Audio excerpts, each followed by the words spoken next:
Bem-vindos a mais um episódio do Sapateado, o podcast da Zillion sobre marcas portuguesas. A minha convidada de hoje é a Susana, fundadora da Lemo, uma marca de t-shirts, podia ser uma marca francesa, mas é uma marca portuguesa com uma grande inspiração francesa, uma marca de t-shirts, e hoje em dia não são só t-shirts, que tem um bocadinho de humor e de vida francesa, talvez. Bem-vinda, Susana. Obrigada, Madalena. Muito obrigada eu por estares aqui e por vires partilhar os bastidores da Lemo. Com 25 anos, penso eu, foste viver para Paris. Sim. Estudaste cá em Portugal, comunicação, trabalhaste inclusive na EL, Trabalhei. penso eu, e depois foste para Paris estudar e focar-te mais em moda. Como é que foi essa experiência e depois que mais tarde vem dar origem à Lemo, como é que tudo começou? Bem, essa experiência foi mesmo uma experiência.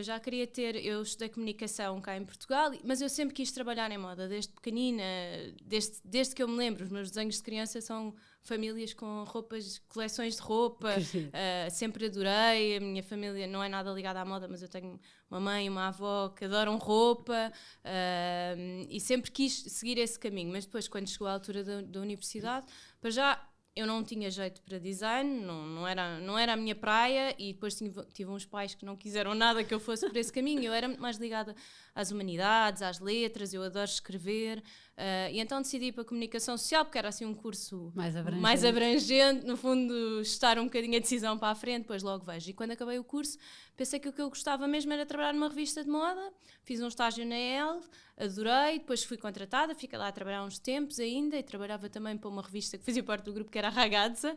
Eu lembro! Sim. Pronto, assim um clássico da adolescência, e era jornalista. Mas eu queria mesmo ter uma experiência lá fora, achava que fazia parte, que era muito enriquecedor para o meu currículo, e queria também focar-me mais em moda e sentir que tinha uma formação mais de marketing e de business, porque o meu curso era mesmo focado no jornalismo, e não era bem essa a via que eu queria seguir. Eu estava a adorar trabalhar numa revista, mas eu sentia que precisava de mais, mas sem grandes planos, foi mesmo... Achei que precisava de enriquecer o meu currículo. Não se tem grandes planos com essa Pois idade não, também, nada. Eu tinha 21 anos quando comecei a trabalhar, portanto fui Sim. fresquinha para uma redação de uma revista e adorei, mas achava que não passava só por ali, e que também senti que se fosse para fazer, era para fazer naquela altura, não seria mais tarde. E então inscrevi-me numa escola em Paris, que é o ISEM, que faz parte da ESMOD, que é uma escola de design conhecida. Eles tinham aberto um curso de... business e marketing de moda. Entrei, fiquei toda contente e fui, e pensei, vou um ano, aquilo era um ano porque era um curso intensivo, era um mestrado, faço um ano, depois volto para cá. Já falavas francês? Não falava francês, não? Nada. Aliás, eles tinham um curso em francês, e no ano em que eu entrei eles abriram um curso em inglês, e eu fui lá fazer uma entrevista, a achar assim, pronto, eu tinha umas aulas na Aliança Francesa, tinha umas coisas, os meus pais sempre falaram um bocado, sempre me tentaram ensinar francês, porque o teu pai tinha estado em França e o teu avô também? Não, só o meu pai. O meu pai tinha estado em França e a minha mãe também. O meu pai é médico e foi para lá fazer uma especialização que não havia cá na altura, em pacemakers, quando acabou o curso. E como o meu pai estava lá, a minha mãe também é médica e também arranjou um trabalho, foi para lá há uns anos, mais ou menos 2 anos. E o meu avô foi um bocadinho ao contrário, conheceu um francês cá em Portugal, que lhe mudou a vida durante a guerra. Pronto, eu não sei, isto existe, é uma coisa que não é uma relação que é um bocadinho não falada, não dita, não é uma relação lógica na minha família, mas é verdade que há uma certa ligação à França. E eu não sei, fui parar a Paris, porque era a capital da moda, e achei que era onde devia estar. E quando entrei para a escola, até fui lá fazer uma entrevista, e eles disseram-me assim, em francês não vai dar, desculpe lá, mas é que você não fala francês para ter aulas neste nível e para depois escrever, fazer trabalhos, etc. Mas nós abrimos um curso em inglês este ano, se quiser vir. Eu disse, claro que quero. E então fiz o meu mestrado e achei literalmente que fazia. Aquilo era um ano, 6 meses de aulas, depois 6 meses de estágio. E eu pensei, pronto, faço o meu estágio, volto para Portugal, depois vou procurar emprego. Só que acabei as aulas, arranjei um estágio na Vogue americana, porque eles têm um escritório em Paris, e que eu adorei. Foi uma experiência incrível, em que era mesmo, aquilo era ganhava-se imenso só de ver, porque eu não fazia nada de concreto, ajudava na só logística. De ver, sim, aquilo era como o Diabo Veste Prada. Eu metia-me, ligavam para os escritórios e eu assim, a Ana Wintour está a sair do hotel, e eu entrava num carro como motorista para ir ao Starbucks buscar o café para ela ter o café quente. Isto é literal mesmo. Mas eu adorei, porque era a equipa toda, nós víamos como é que eles construíam a revista, as roupas todas dos desfiles iam lá parar na Semana da Moda, tipo de Milão, Nova Iorque, não sei o quê, estavam num desfile um dia, no dia a seguir estavam na redação. Era uma coisa assim extraordinária. Mesmo a filme. Mesmo. Era um sítio maravilhoso, a equipa era muitíssimo simpática, tinha muita pressão, como é evidente, qualquer lugar assim de Mas destaque. A expectativa se calhar era outra, era que sentisse ali um ambiente muito pesado. Sim. Não, a equipa, pelo menos a equipa que estava em Paris era ótima, depois quando vinha a equipa americana era um bocadinho mais tenso, mas... Porque a própria equipa francesa devia ficar estressada. Sim. E aquilo, mas foi, eu acho que foi uma experiência maravilhosa. Eu estive lá 2 meses e tal durante a Fashion Week. Concretamente não aprendi skill nenhuma, mas só de ver aquele mundo, que era um mundo que eu adorava, e ver como é que funciona, sei lá, ver como é que se constrói uma revista do zero, ver os mapas deles, ver aquilo que eles, por exemplo, no Diabo Veste Prada, vê-se imenso isto, o book, ver o original da revista, as ideias das histórias, era uma coisa que eu adorei e aprendi muito por observação. E depois acabei esse estágio e ainda precisava de fazer mais um para completar o meu mestrado, porque não tinha o tempo suficiente de estágio ainda.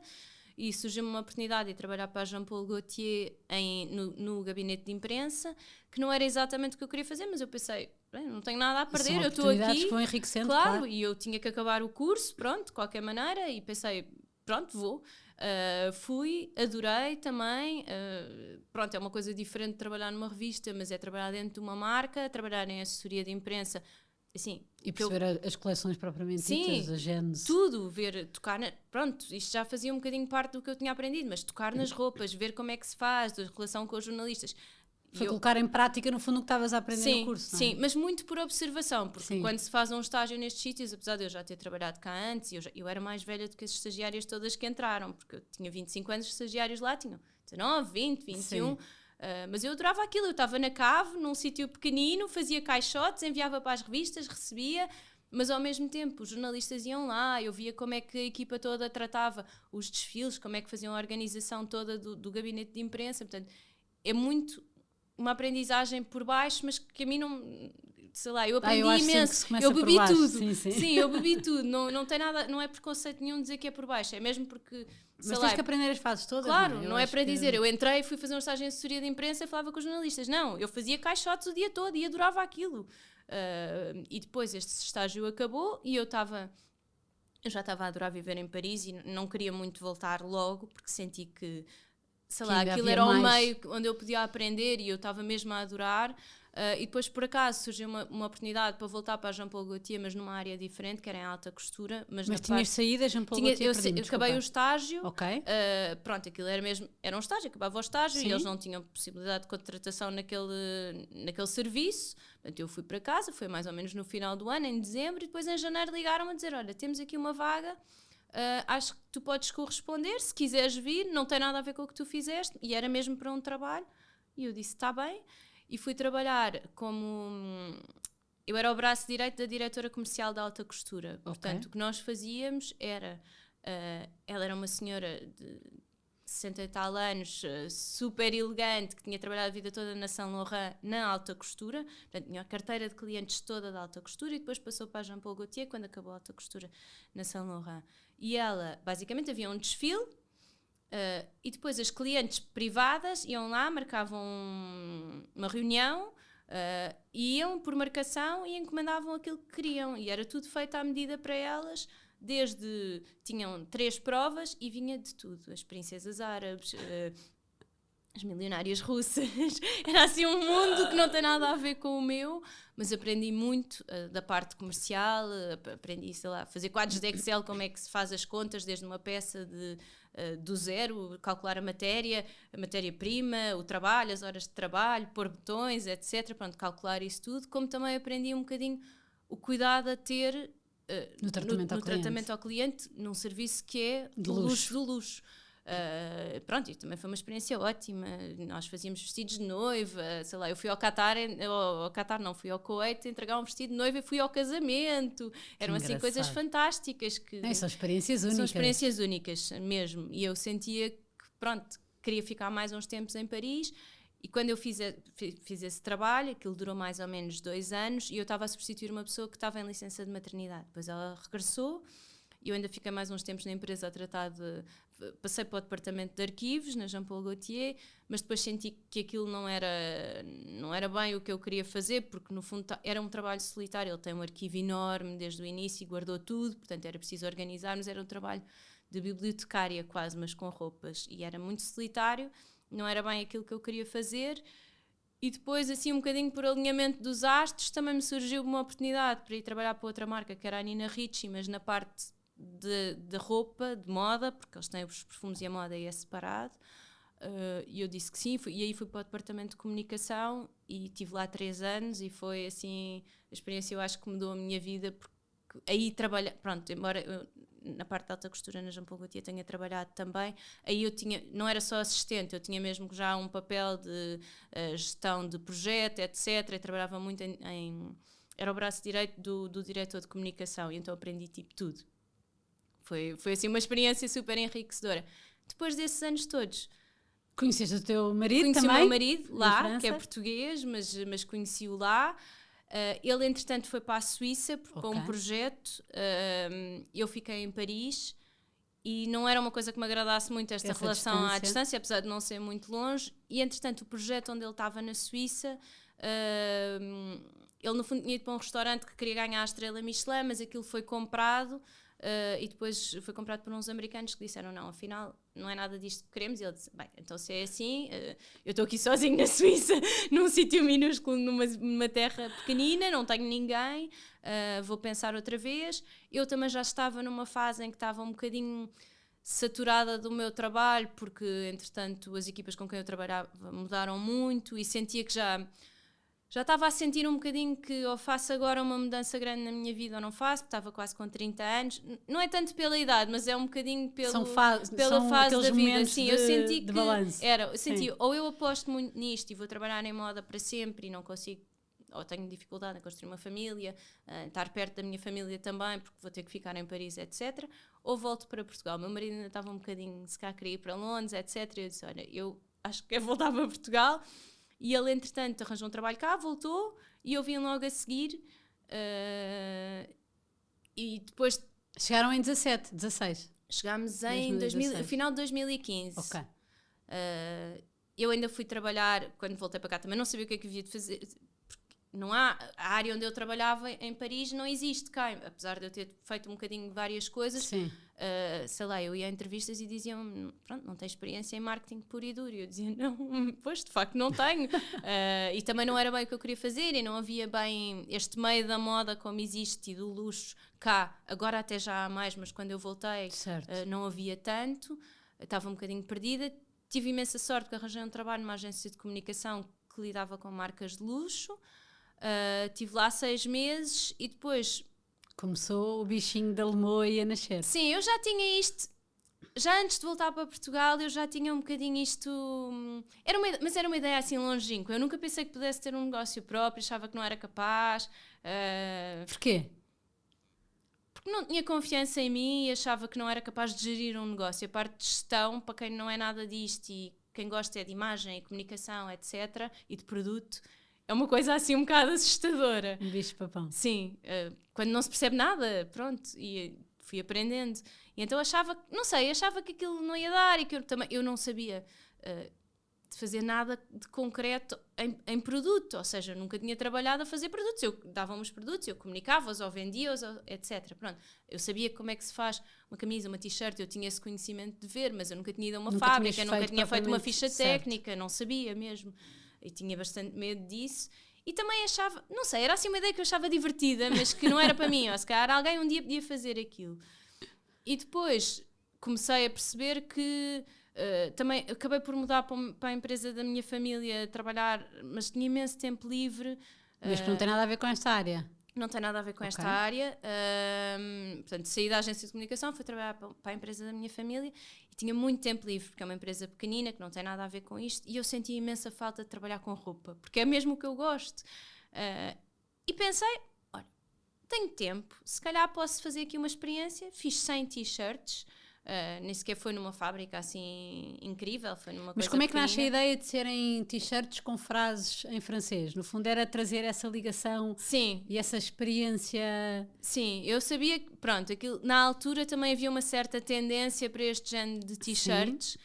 Estava um bocadinho a nascer esta moda, e eu ouvia que em Paris havia imensa coisa, mas mesmo lá era tudo em inglês, quase tudo em inglês.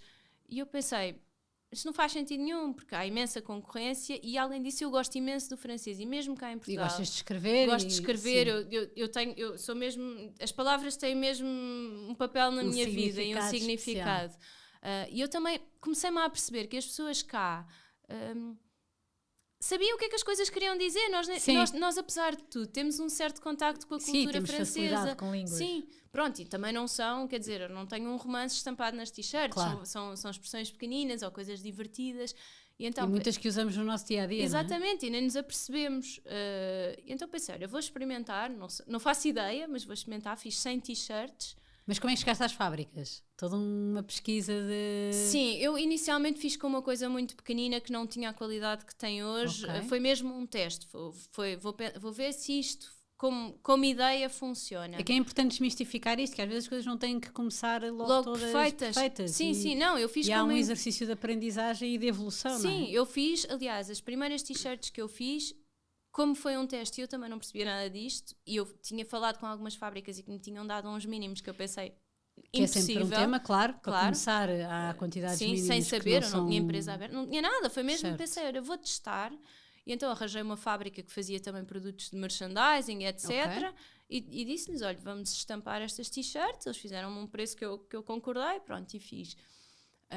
Vendia 100 t-shirts num mês, que tinham um valor que era muito mais baixo de venda do que eu tenho hoje em dia, mas eu também percebi que aquilo não era o caminho para onde eu queria ir, porque, embora a ideia fosse gira e eu achei que podia ser viável, aquilo não tinha a qualidade que eu queria. E eu nunca quis vender um produto sem qualidade, porque acho que isso é o primeiro passo para não se ganhar clientes. Porque depois os clientes não voltam, compram uma vez porque é giro e não regressam. E não era nada disso que eu queria, e também eu não gosto de produtos sem qualidade para mim própria. E então, quando percebi, ok, isto pode andar para a frente, meti-me no carro e fui às fábricas, bater às portas. Tinha alguns nomes de fábricas, e acabei por encontrar uma fábrica que me disse, pronto, houve várias que me deram, apesar dos mínimos, disseram mesmo logo que não, e depois encontrei uma que me disse assim, ok, eu faço-lhe isto. Tinha uns mínimos altíssimos, e eu pensei assim, pronto, eu vou arriscar. Então pus todas as minhas poupanças que eu tinha feito nos 6 anos que vivi em Paris nisto, criei uma empresa, foi assim um bocadinho tiro no escuro. Recebi 1000 t-shirts numa primeira produção, que é imenso para quem está a começar. E pensei, pronto, agora tenho que vender isto. Fiz um site, fiz um Instagram, arranjei um contabilista, pronto, os passos todos de quem registrei a marca, e comecei. Que significa, para quem não sabe, Le Mot? Le Mot significa a palavra. E pronto, que no fundo tem tudo a ver com a marca, a gênese da marca. E lancei a marca, lancei no Instagram. Comecei a fazer também mercados para vender as peças que tinha, e pronto, e no fundo foi crescendo assim aos bocadinhos. Depois fui introduzindo mais t-shirts, mais coleções, algumas peças a mais, sweatshirts, hoodies. Hoje em dia temos uma saia, temos um tote bag, temos um boné. Pronto, tenho tentado diversificar aos bocadinhos. No verão tiveste uma coleção de turco? Sim, de turco também. Também tento um bocadinho que não seja só o mesmo produto sempre repetido com frases diferentes. Tento fazer o máximo para que, no fundo, as pessoas também tenham vontade de voltar e queiram mais dos nossos produtos, mas porque gostam e porque se identificam. Sem dúvida, e eu acho que a própria frase também há um link direto, não é? Sim, eu acho que a parte de quereres diversificar no produto, eu acho que só a diferença nas frases, cada uma tem um significado diferente para a própria pessoa que vê, não é? Na própria vida da pessoa, se calhar uma palavra ou uma frase tem um significado diferente e isso é giro. Sim, é muito giro porque eu vejo que há t-shirts, por exemplo, que funcionam ou peças que funcionam por causa da frase que lá está, e isso é mesmo giro porque quer dizer que toca qualquer coisa, acho eu, sem querer ser muito presunçosa, mas tem ali alguma ligação com a pessoa que a vai comprar. Pronto, e no fundo tem sido isto o meu percurso até hoje. E como é que nascem, no fundo, esses novos modelos e as novas frases? Como é que, no fundo, tens uma coleção base, que há de ser mais inverno, mais verão, depois vais inserindo peças específicas. Como é que tu, no fundo, fazes esse desenhar de coleção, ou como é que fazes essa pesquisa de palavras, frases, etc.? Olha, é muito orgânico, portanto, não existe assim, nunca é bem igual, mas eu tenho uma lista gigantesca de palavras, frases, etc, porque sempre que eu vejo alguma coisa... Quando tiveres lá alguma com sapatos disto, eu digo-te. Porque, sei lá, sempre que eu vejo qualquer coisa que eu acho que pode ficar giro, eu anoto. Às vezes... tenho, sei lá, uma palavra ou uma frase e eu penso assim, não, isto vai partir deste ponto aqui e depois desenvolvo o que eu acho que faz sentido. Sim. Sei lá, por exemplo, este inverno temos uma coleção mais à volta do amor, que no fundo também está sempre muito presente porque eu acho que a marca tem alguma ligação ao romantismo francês, sim, etc. Mas o nosso tema este inverno é mesmo o amor, e então eu desenvolvi um bocadinho as cores. Pronto, isto é sempre uma escala micro, temos 4 t-shirts, mas eu tento pensar de maneira que isto tenha uma coerência, desenvolver as cores, os modelos, pensar se faz sentido ter, sei lá, mais sweatshirts, mais t-shirts, a própria sessão fotográfica, como é que vai transmitir o mood da coleção, porque é importante para as pessoas não pensarem, pronto, é só uma t-shirt, porque para mim não é só uma t-shirt. Não, e esse trabalho de marca todo que é feito, não é? Não é de todo só uma t-shirt, porque esse exercício todo que é feito é mesmo de construção de marca. Sim, e isso é visível em qualquer comunicação, qualquer peça, qualquer comunicação que tu fazes. Obrigada. Eu trabalhamos imenso isto e isso para mim é super importante, porque é mesmo, eu tenho muita dificuldade em fazer as coleções, é uma coisa que me bloqueia imenso, porque é assim, estou semanas a pensar e agora, normalmente eu já tenho lá, já sei o que é que vou fazer. Já tenho o tema, ou já tenho, por exemplo, agora que fizemos uma coleção neste verão em turco, eu já queria fazer isto desde o ano passado, mas depois por motivos de produção não foi possível, e eu sabia que queria fotografar na praia, que queria que tivesse um ar descontraído, e que tivesse a ver com o sol, portanto eu tenho sempre já um bocadinho a ideia do que é que vou fazer, e depois estou semanas e semanas a pensar, eu faço isto e faço aquilo, ponho mais uma t-shirt e não ponho, e faço um modelo novo ou não faço, etc. E depois há um dia que me sento à frente do computador e fecho aquilo tudo, pronto, e mando para a fábrica e está feito. Mas é um bocadinho, não há um processo igual para todas as coleções, mas vou um bocado bebendo do meu dia-a-dia. Agora não viajo nada tanto, mas quando viajava isso para mim era assim a maior fonte de inspiração. Eu acho que para todas as pessoas, porque saímos um bocadinho daquela coisa do dia-a-dia. Do nosso mundo, sim, não é? É pensar, ter um bocadinho de espaço para pensar e para deixar entrar novas ideias. Pronto. E é poder sair com os olhos sempre abertos em que tudo o que vês serve de inspiração. Exatamente. Portanto, agora sinto um bocadinho falta disso, mas vou buscar inspiração, pronto, como todas as pessoas que fazem coisas, a tudo o que me rodeia. Sim. E como é que, em termos de produto, matéria-prima propriamente dita, tu evoluíste do algodão para o algodão orgânico, ainda que não seja tudo em algodão orgânico, é um caminho. Como é que tu, no fundo já são os materiais que as fábricas trabalham? Foste tu propor, não sei, como é que no fundo foi esta transição para algodão orgânico? A fábrica, foste tu que trouxeste essa vontade para a fábrica? Sim. Eu trouxe, pronto, a fábrica já tinha os materiais disponíveis, mas nunca me propôs. Eu quis fazer, isto começou quando eu fiz acho que foi em 2018 ou 2019, já não sei muito bem. Eu quis fazer uma linha de básicos da Lemon que não tivesse, porque as pessoas gostavam das t-shirts e diziam-me que gostavam imenso da qualidade, e eu pensei, pronto, então se calhar podemos oferecer também uma linha de peças básicas que não tenham nada estampado, para usar no dia a dia. Às vezes as pessoas, isto também não é sempre fácil de conjugar, ou as pessoas querem pôr uma t-shirt branca. Pronto, eu própria eu uso imenso e uso imensas nossas, e se calhar até uso mais do que as estampadas, porque no dia a dia é mais fácil, a pessoa não tem que pensar, põe uma t-shirt branca, está pronta calça para sair. t-shirt branca. Exatamente, é o básico dos básicos. E então falei com a fábrica e senti que era importante começarmos a tomar um outro caminho, mais voltado para a sustentabilidade, e propus-nos fazer em algodão orgânico. Eles disseram que sim e fizemos. E eu depois comecei a pensar que era importante fazermos a transição para todas as peças, porque... tudo bem, há 1000 materiais se calhar mais sustentáveis do que isso, e o mais sustentável de tudo até não acrescentar produto, mas nós somos uma marca, portanto, claro. É tentar fazer o melhor que podemos dentro do e a perspectiva do trabalho do que fazemos. Ter uma durabilidade maior já é exatamente, o exercício que as marcas sim, têm que sim, fazer. sim, e pronto, eu acho que é um caminho muito longo mesmo para nós para percorrer, porque não nascemos já também numa era, se calhar eu própria não tinha estas consciências quando comecei a marca. Há o outro lado da sustentabilidade que me interessa, que é, eu também acho que pronto, o produto pode ser super algodão orgânico, tudo, embalagens recicladas, não sei o quê, mas também é sustentável manter uma empresa que funcione, claro. E trabalhar com uma produção local. Isso para mim é super importante, porque eu podia fazer algodão orgânico na China, claro. E isso ia a 1/10 do preço que faço, claro. Hoje. Portanto, há este lado que para mim é importante e nós não comunicamos tanto, porque faz parte do funcionamento interno da empresa. E lá está, porque são coisas que fazem parte do ADN e que nós não comunicamos. Exatamente, não é? Conversa exatamente, sim, porque eu acho que não é importante as pessoas saberem. Sim, não é bandeira. Não é, faz mesmo parte do que fazemos no dia a dia, exatamente.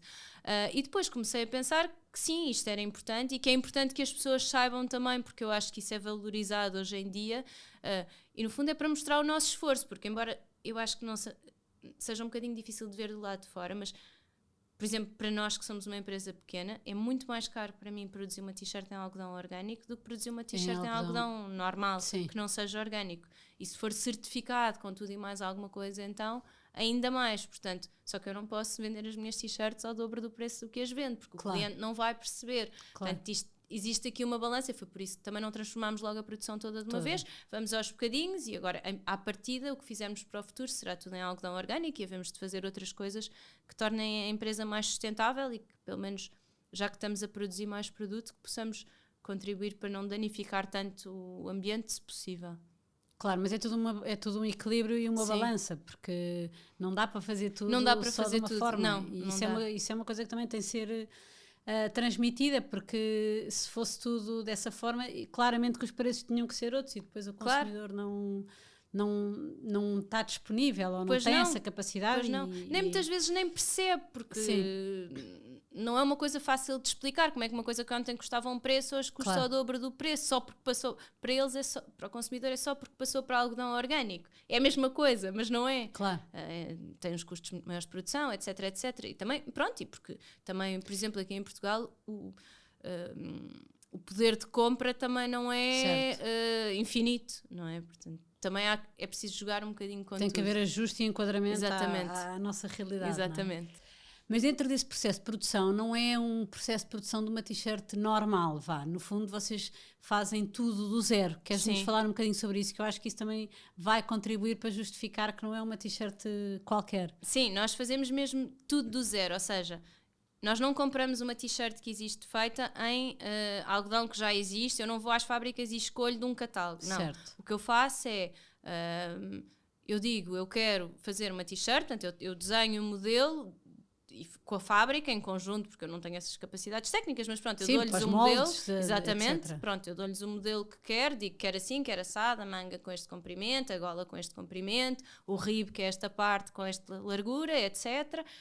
Costura aqui, quero dupla ou quero simples, dou-lhes todos os detalhes e a fábrica produz-nos um protótipo. E o que nós fazemos é, eu digo, por exemplo, quando tenho as t-shirts brancas, são t-shirts brancas, mas nós temos, por exemplo, um tom de off-white, que é o nosso off-white, que é tingido de acordo com o Pantone que eu escolhi e pedi à fábrica para fazer. E todas as cores que nós temos são feitas assim, ou seja, eu digo-lhes, eu quero esta malha, que é, ou seja, o tecido, nesta cor. E é feito para nós, não vou lá escolher e...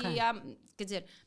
acredito que depois, se sobrar, até às outras marcas que possam aproveitar, mas é produzido especificamente para nós. É como as riscas, por exemplo, esta malha de riscas que eu tenho aqui, fui eu que escolhi à altura destas riscas, à altura destas aqui, que começava aqui, que casava aqui na manga desta maneira. Quem está a ouvir, a Susana está a dirigir. Sim, desculpa, é verdade. Por isso, a altura das riscas numa camisola de riscas azuis e brancas, no fundo não é um padrão de riscas, um padrão de riscas desenhado por si. Sim, exatamente.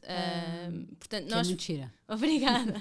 Nós fazemos mesmo tudo do zero. Portanto, então, mas dessa forma também consegues controlar quantidades, porque imagina, se tu tiveres, compras X metros de algodão, só decides quais é que vais tingir, podes não tingir todos se for uma cor nova. Sim. Que estás a arriscar, ou não é assim que mais funciona? ou menos, não. Normalmente eu escolho, eu compro, por exemplo, quero fazer 100 t-shirts nesta cor e a fábrica vende-me o algodão, o equivalente ao que eu quero fazer de produção, ou seja, eu não compro rolos de algodão e depois ficam para tingir. Okay. Mas sim, eu trabalho com quantidades pequenas, isto é uma vantagem e uma desvantagem, porque depois às vezes as reposições são complicadas, mas tem alguma margem. Também é importante os clientes perceberem que este nosso exercício de reduzir produção para também o negócio ser mais sustentável e conseguirmos não colocar tanto produto cá fora, e com base em reposições, depois há timings que as próprias fábricas às vezes não conseguem cumprir e o produto não fica exatamente no dia às vezes que nós queremos, mas isso é resultado de um esforço de tentativa da máquina funcionar de uma forma mais correta, não é? Claro, não, isso acontece imenso, já me aconteceu, sei lá, por exemplo, fazer uma camisola que esgotou em 3 dias e depois pediam mais e era, por exemplo, isto foi em fevereiro e era uma camisola quente, era um hoodie, e eu pedi à fábrica, eles disseram-me, sim senhora, mas só daqui a 3 meses. Eu disse, mas façam, porque os clientes querem. Dali a 3 meses estava imenso calor, ninguém quis, porque já era verão. Mas ninguém percebia, durante aqueles 3 meses todas as pessoas, sei lá, todas as semanas eu recebia mensagens, então quando é que volta? Portanto, e nós fazemos o melhor que podemos, mas sim, é uma gestão que nem sempre difícil, é fácil de fazer com estas produções pequenas, pronto, mas tentamos também controlar, como tu estavas a dizer, o que é que pomos cá fora e tentar que haja o mínimo desperdício. Mas estavas a dizer, fazes, no fundo, mas cores novas, por exemplo, é possível arriscar menos e tingir menos e depois está a correr bem, tinges mais ou não é por aí? Não, é tudo tingido uma vez. Sim, eu arrisco. Tudo o que eu faço, tudo o que nós fazemos é assim, eu digo à fábrica, é um risco, tudo. Pronto, eu sei que há modelos que funcionam melhores do que outros, mas à partida eu digo assim, eu quero isto e eles fazem uma quantidade mínima que eu posso fazer, que me permitem fazer. Eu recebo, eu pago a fatura e depois, pronto, agora isto tem que ser vendido. Basicamente é este o sistema em que funcionamos neste momento. Não é muito fácil de gerir, porque eu acho que isto talvez seja um bocadinho mais fácil quando se tem uma produção, por exemplo, com confecções pequeninas, com costureiras, porque são quantidades mais pequenas, ou pode-se fazer isso que tu estás a dizer de, ok, tenho o tecido, agora produzo 20 e depois, se correr bem, produzo 50. Eu não consigo fazer isso, porque as máquinas de produção deste tipo de produtos já estão muito, muito, muito oleadas e há outras marcas que entram primeiro que nós e, sei lá, eu posso fazer 50, eu posso dizer, faço 50 agora, fico com o resto do tecido para fazer mais tarde, por exemplo. Mas se calhar quando eu quiser fazer, eles não vão poder fazer, porque têm as outras marcas todas a fazer outro tipo de coleções e eu só passo no fim e, portanto, não é fácil de gerir estes timings. Sim, sem dúvida, esse é outro tema, não é? A fila de espera das marcas nacionais versus as marcas internacionais. Sim. E aí o segredo vai ser sempre a antecipação e que, no fundo, vai contra isso de estar à espera das vendas e apostar na reposição. Sim, é difícil. Este equilíbrio não é um equilíbrio fácil. Tem sido talvez o nosso maior desafio desde que começámos, porque também não é fácil perceber, às vezes há coisas que eu penso assim, olha, eu vou fazer um modelo novo, não vai funcionar e funciona super bem, ou outro que eu penso, vai funcionar muito bem e não funciona nada. E também não dá muito para... A antecipação vai até um certo limite, porque eu tenho que esperar um bocadinho pelas vendas para perceber o que é que posso produzir a seguir. Portanto é sempre é um bocadinho pescadinha de rabo na boca. Com outro tipo de modelo de negócio eu acho que é mais possível, quando se vende mais para wholesale, etc. Nós ainda não estamos aí, mas acho que isso ajuda um bocadinho a equilibrar a balança. Certo. Então agora eu ia falar das colaborações, mas estavas a falar do wholesale, mas tu vendes para pontos de venda fora de Portugal. Sim. Em Portugal também ou só fora de Portugal? Não, em Portugal não, porque todas as pessoas querem a consignação e eu só faço venda, não faço. Então, quer dizer, agora vou estar numa loja do Porto que é a consignação, porque é um projeto novo, mas não... Então em Portugal, diretamente ao consumidor final, online, sim. Já tiveste umas experiências pop-up, nomeadamente com a Siena, sim, e agora este verão outra loja, não me estou a lembrar do nome. Tivemos, que era uma loja que se chamava Ruby vs Holiday Romance. Exatamente, por isso é que eu não decorei. Sim, pois não, é super complicado, o nome é super complicado. Como é que são essas experiências pop-up e o que é que, no fundo, nasceste online e penso que é online que é permanecer, mas o que é que, tanto nos mercados como nestas experiências pop-up, no fundo, o que é que tu recebes dessas experiências? Eu acho que é maravilhoso. Eu adoro, porque sobretudo, como estavas a dizer, nós fizemos 2 experiências pop-up. Houve uma que é esta última deste verão, não tivemos tão envolvidos, tão presentes, porque aquilo era uma loja que era uma pop-up com curadoria de uma rapariga que é a Ruby, que veio do Reino Unido, e ela faz curadoria e trabalha com marcas sustentáveis. Portanto, ela fez uma curadoria, fez uma seleção para a loja, e a loja teve durante 3 meses, e nós tínhamos lá os nossos produtos. Portanto, eu não estava, fui lá uma vez ou outra, mas não estava tão presente, nem tinha tanto contacto com o cliente, embora tenha o feedback dela, que foi ótimo, porque é sempre diferente saber o que é que os clientes pensam quando vêm ao vivo. E depois fiz uma pop-up com a Siena, que foi ótimo, porque é como os mercados, o contacto com o cliente traz-nos uma coisa, traz-nos um lado humano, traz-nos muitas opiniões dos clientes que não nos chegam online, porque quando estamos ao vivo as pessoas não hesitam em dizer: olha, eu gostava disto, mas com decote em V, ou olha, era giro se fizesse nesta cor, ou até, sei lá, o fit, podiam ser mais curtas ou podiam ser mais compridas. Online as pessoas só mandam um e-mail se quiserem fazer uma troca ou uma devolução, ou eventualmente nós temos muitas clientes simpáticas que nos dizem que gostam imenso do produto, etc, etc. Mas não temos esse feedback, nem temos sequer o lado humano, que é... tu deves sentir a mesma coisa, que é ver uma pessoa usar as tuas coisas. Sim. E isto às vezes acontece quando estamos assim na venda ao público, e eu adoro estar na rua, ou por exemplo ir a um mercado e ver que há clientes que usam as nossas coisas, ver como é que fazem, pronto, é a vida para além daquilo que nós fazemos, vezes, exatamente, é um bocadinho a vida para além da internet. Porque acaba por ser, nós estamos um bocadinho protegidos deste lado e também não temos o feedback. Portanto, eu acho que é super importante, e acho que as experiências físicas fazem, pelo menos para nós, fazem-nos ganhar muita coisa. E dão esse feedback de produto propriamente dito, às vezes é o mexer, é o... Sim. Quer dizer, as fotografias da Lemo são espetaculares e acho que o produto é completamente real, mas o toque é diferente. Sobretudo, por exemplo, no caso, estavas a dizer há bocadinho do algodão normal e algodão orgânico, deve ser a forma que tu consegues explicar ao cliente a diferença de preço, provavelmente, não é? Se mexer e se vir a diferença do produto. Sim, e tanto com o cliente nós conseguimos conversar com ele, e mesmo até há peças, por exemplo, aquela coleção que estávamos a falar de tour que eu fiz este verão, online, eu senti que nós fizemos um lançamento, era muito diferente do que nós conseguimos fazemos normalmente, porque nós fazemos peças que são mais fortes, com cores, aquilo era uma coleção toda em off-white, com bordado tom sur tom, completamente, para nós, aquilo é assim tipo um super risco e fora da caixa. E online nós sentimos logo quando fazemos os lançamentos como é que está mais ou menos a correr, e foi muito lento, e depois fizemos um mercado e correu super bem, e as pessoas diziam que ao vivo isto é completamente diferente, é muito melhor, e só de tocar é super confortável, ou a cor é muito mais bonita, porque às vezes também há esta dificuldade que as fotografias, por mais bonitas que sejam, às vezes os ecrãs alteram-te a cor, vês no telefone, vês no computador, e em diferentes dispositivos altera-te completamente as cores. Quem trabalha com cor, e eu tento trabalhar muito, é uma coisa, como nós temos um produto que é tão simples, eu tento prestar atenção a estas coisas. Eu tenho 1000 coisas de Pantones em casa e estou sempre aí no escritório, estou sempre a ver quais são as cores novas que saíram, o que é que pode funcionar para nós.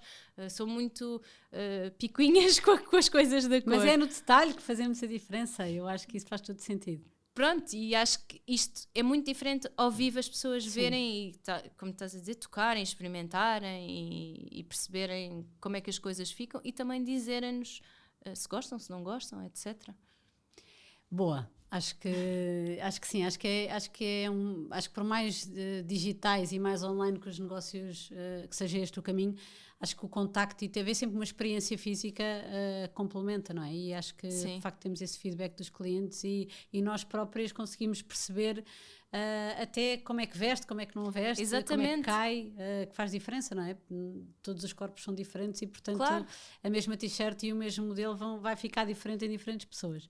Mas ainda dentro das lojas físicas, estava-te a perguntar há bocadinho, fora de Portugal, como é que chegaste a essas lojas? Porque tu nunca fizeste nenhuma feira fora, pois não? Não. Como é que chegaste, ou como é que chegaram até ti, essas lojas fora de Portugal? Com muita sorte, a maior parte delas chegaram até nós. Eu acho que tem um bocadinho a ver, inicialmente, tenho a certeza, tem a ver com, nós tivemos a sorte de ter algumas influencers lá fora que usaram as nossas t-shirts. Eu lembro que assim, o primeiro grande salto foi a Leandra Medine do Man Repeller, que usou as nossas t-shirts, e aí começámos a ter interesse das lojas que estavam um bocadinho fora talvez lojas mais pequenas, estão também fora deste circuito do wholesale em que se tem que comprar tudo com 6 meses de antecedência, portanto tinham alguma margem para comprar produto e introduzir produto. E a maior parte delas eu acho que nos tem chegado também assim, porque vem uma influencer ou porque começam a seguir a marca e depois passado um tempo percebem que é um produto que se calhar pode fazer sentido na seleção deles e contactam-nos. Depois há algumas que começámos a trabalhar e continuamos a trabalhar, portanto continua assim. Mas como é que começou esse trabalho com as influencers estrangeiras? Foi um bocadinho... Foi por minha iniciativa, até porque era só eu na altura, e eu pensei, olha, eu adorava ver estas pessoas a usar, e então enviava t-shirts às pessoas que eu achava que gostaria, que poderiam gostar. Às vezes funcionava, outras vezes não funcionava, sei lá, eu enviava mesmo do zero, era mesmo tentar a minha sorte, e com algumas funcionou, e foi maravilhoso porque fez crescer a marca bastante. Hoje em dia ainda trabalhamos com algumas delas, mas é tudo muito orgânico, ou seja, nunca paguei a uma influencer, não, nós enviamos produto porque eu também acredito que, embora hoje em dia as coisas já sejam bastante diferentes de como era em 2015, se elas gostarem vão usar, portanto continuo um bocadinho nesta base. E até agora tem corrido bem. Há alturas mais estáveis, há alturas mais instáveis, há alturas em que há uma coleção que gostam mais, há uma coleção que gostam menos, pronto, mas tem sido assim, e isto tem-nos dado alguma visibilidade também lá fora, o que é importante. Aliás, quando nós começámos, até mais ou menos à pandemia, eu vendia mais para fora do que para Portugal, e até havia muitas pessoas que pensavam que a marca não era portuguesa. Quando, sei lá, às vezes quando me conheciam ou quando eu dizia que tinha a marca ou qualquer coisa, mas isso não é francês. Não, a marca nasceu aqui, é produzida em Portugal, eu estou em Lisboa. E depois da pandemia houve aqui uma troca e agora temos muito mais portugueses a comprar a marca do que lá fora. Acredito que as pessoas estejam também a apoiar mais as economias locais. Sim. Ou com esta coisa toda de enviar produtos para outros países, mais o Brexit, dúvida, etc. Sim. Tornou os processos mais complicados. Mas sim, foi tudo na minha marca, desde o início é tudo muito orgânico. Mas é um caminho natural e também vais sentindo e vais medindo de uma Sim. forma mais próxima, não é? Eu Sim. acho que o orgânico tem essa vantagem, tu consegues ter um contacto muito mais próximo, pode demorar mais um bocadinho, Sim. trabalho de formiga. É verdade, são passos muito pequeninos. Faz parte, sem dúvida. E as colaborações? Tiveste uma colaboração com a Brigadeirante? Sim. Faz agora um ano. Faz agora um ano. No Natal. E no fundo como é que surgiu essa ideia e o que é que trouxe para a marca? Sim, eu acho que foi uma ideia muito gira. Eu já conhecia a Carol da Brigadeirante e ela foi ela que falou comigo e disse-me, olha, eu achava que era giro, eu vou ter uma linha de produtos de pastelaria francesa para o Natal. Que eram 4 sobremesas, e eu achava que era giro fazermos umas t-shirts, e eu pensei, isto é uma ideia giríssima, eu adoro tudo o que seja um bocadinho sair, como o nosso produto é tão simples, eu gosto muito de fazer coisas que sejam um bocadinho fora da caixa, pronto, dentro do nosso universo, mas que tragam um bocadinho de novidade e coisas diferentes, conjugar outros universos. E achei que era giríssimo e que fazia todo o sentido. E então foi uma coisa muito fácil de fazer, porque a Carol é muito fácil de trabalhar. Portanto, escolhemos umas cores em conjunto, escolhemos as frases em conjunto que fizessem sentido. Tínhamos uma t-shirt que dizia sucré, mas tínhamos duas que diziam le chocolat em tons diferentes e uma que dizia à la française, que achámos que casava bem com as sobremesas e com o tema de que ela ia lançar. E fizemos, e também todas as parcerias, já fizemos algumas, também já fiz com a Caudalie, fiz também uma parceria, por exemplo, às vezes faço umas edições exclusivas, tenho uma loja em França, em Lyon, uma vez pediu-me para fazer uma edição única só para eles e eu fiz com o nosso lettering, mas tinha um elemento que dizia Voyage, Voyage, porque a loja é sobre o tema das viagens e tinha o símbolo deles é um passarinho e pusemos um passarinho discreto numa cor que eles escolheram. Pronto, é tudo conversado, que faça sentido para as duas marcas, mas eu acho que são coisas que enriquecem imenso. Por exemplo, essa da Brigadeiranda eu acho que nos trouxe outras pessoas que se calhar não conheciam a marca ou que, sei lá, imensas pessoas... Ou que achavam que era francesa, ficaram exatamente, a que era portuguesa. E que ficaram divertidas ou até clientes nossos que pensaram, não, mas esta t-shirt é a minha cara, chocolate, então, tipo, para oferecer no Natal, isto é a cara da minha irmã, é a cara da minha tia. E é divertido ver isso também, ver... que é diferente do que nós fazemos. Pronto, também não é uma coisa assim super inovadora, não é? Mas para nós acaba por ser um bocadinho diferente. E são universos completamente diferentes. Exatamente. Não tens a expectativa de juntar uma marca de roupa com uma marca de pastelaria, no caso. Não, e podemos fazer uma coisa um bocadinho mais divertida, mais fora da caixa. Eu adoro isso. E a Carol é... Sim, a Carol Juliana, é perfeita. São pessoas perfeitas sempre, para essas coisas. São pessoas super criativas e eu gosto muito de trabalhar com outras pessoas que nos tragam uma visão diferente do nosso produto também. E porque às vezes há reinterpretações, não é? E isso dá uma dinâmica diferente e acrescenta à marca. Sim. Um dos detalhes que caracteriza muito a Lemo é o packaging e todo o cuidado que tu imprimes, que quem recebe de facto está ali a receber, se calhar um bocadinho vindo do luxo que tu tiveste em termos de formação. Achas que faz parte do sucesso da marca? Achas que é um ponto que tu consideras fundamental? O que é que vai naquele rigor de packaging em cada envio? Sim, eu acho que, no fundo, este cuidado que tento ter com o packaging, com o envio, escrevemos sempre uma nota à mão, tem a ver com o que eu aprendi no luxo, mas também...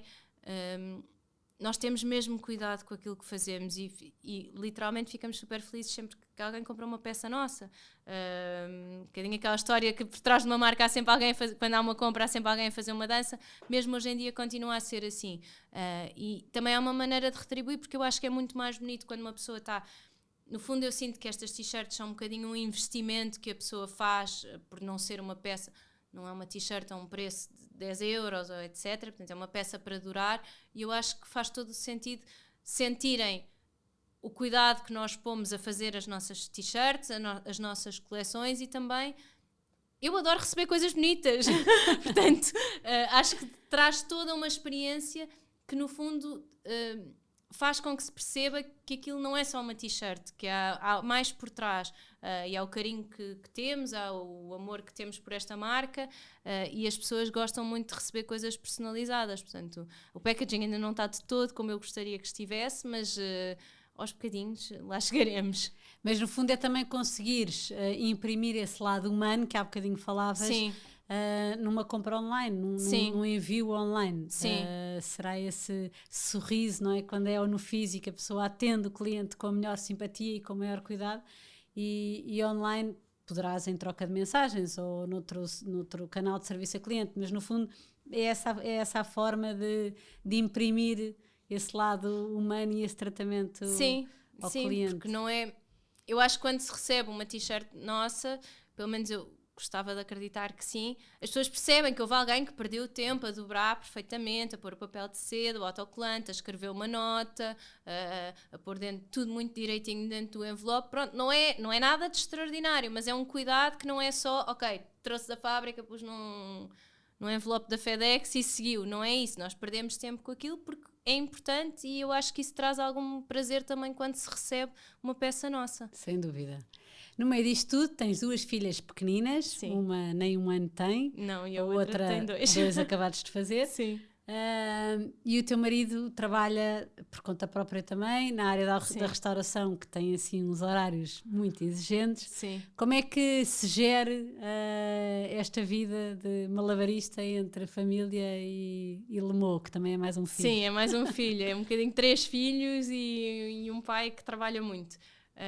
Olha, é mesmo malabarismo, eu acho que é mesmo malabarismo, é todas as bolas no ar, e cada dia é um dia, é mesmo. Este ano tem sido muito desafiante porque eu tenho uma filha muito pequena e a outra também uma tem 9 meses, a outra tem 2 anos, portanto são as duas muito pequenas e precisam muito de uma mãe, e tenho, pronto, o meu marido, pela profissão que tem, não consegue estar presente porque não dá, está a trabalhar, e trabalha uns horários que as pessoas não trabalham.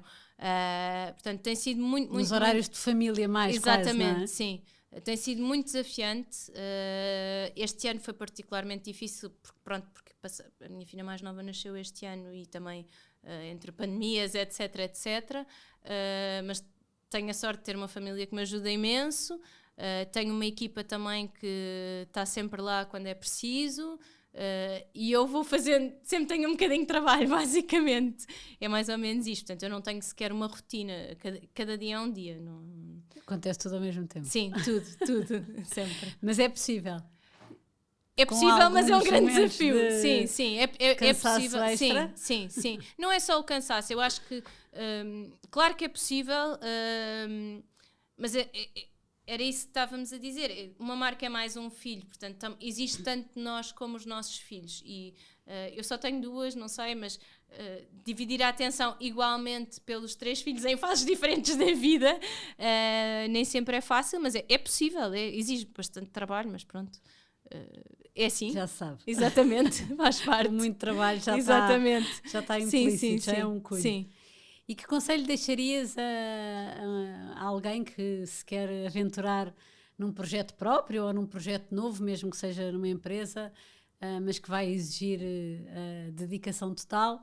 Que conselho deixarias ou que conselho gostavas de ter ouvido antes de teres começado?